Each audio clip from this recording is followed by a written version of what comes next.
I think for us early on was as early as middle January. We started the first phone calls back and forth with the CDC and HSS to begin the process of making a determination whether or not we would support the repatriation flights, 6 flights from mainland China of American citizens, and bring them to our Air Force bases in the state of California.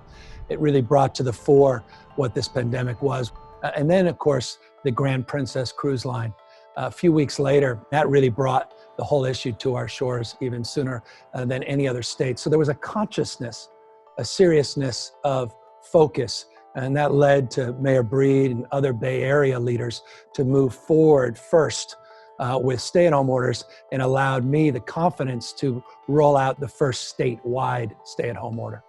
You've announced the stages of your reopening plan. I know you haven't put a time frame, Governor Newsom, on reopening and the various stages and when they will all happen. But any idea when you might be able to actually go to stage 4, where things would get relatively back to normal?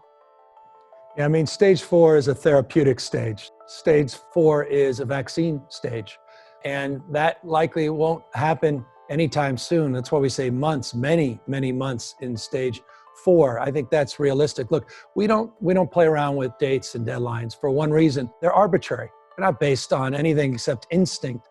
We are prone, if we do that, to make decisions that aren't based on fact, on data, on real science. So when I say weeks, I hope it's weeks for stage 1. We do believe it's months for those subsequent phases, but that's really a determination of where the virus spread is and our capacity to deal with an increase.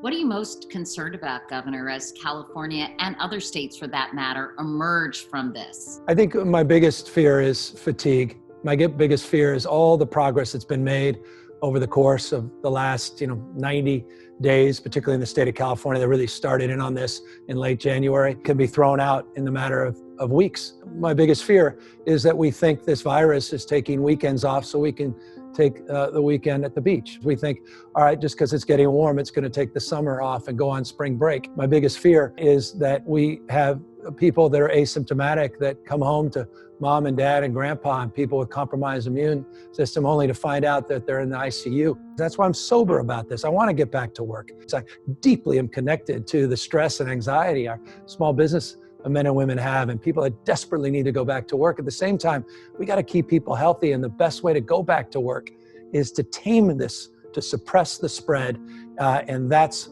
why we are fixated on that being our indicator for decision, not arbitrary timelines. This time last year, we were debating how to balance our budget with a $21.4 billion surplus. That was 8 or so weeks ago. We are going to be announcing on Monday tens of billions of dollars in deficit, just like that. The magnitude of this is jaw-dropping, and it's much worse than, respectfully, I think people think. Because every time new numbers come out, jobless numbers, that's lagging. We have 3.7 million Californians that have filed for unemployment insurance just since March 12th.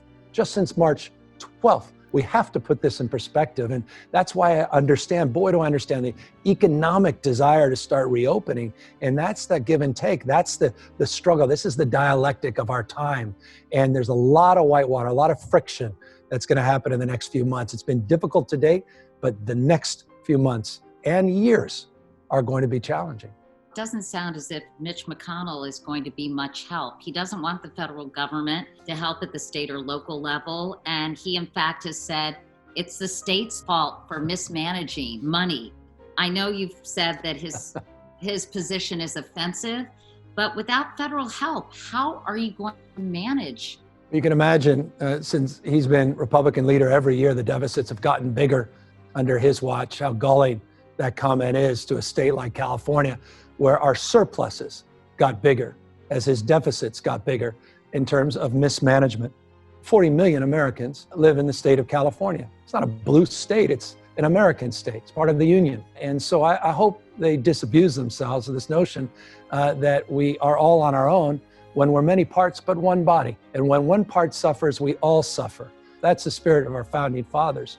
I think it'd be nice if Mitch McConnell and others would read a little bit about our own history, We're all in this together. There's no leak on your side of our boat. We need the federal government's help and support.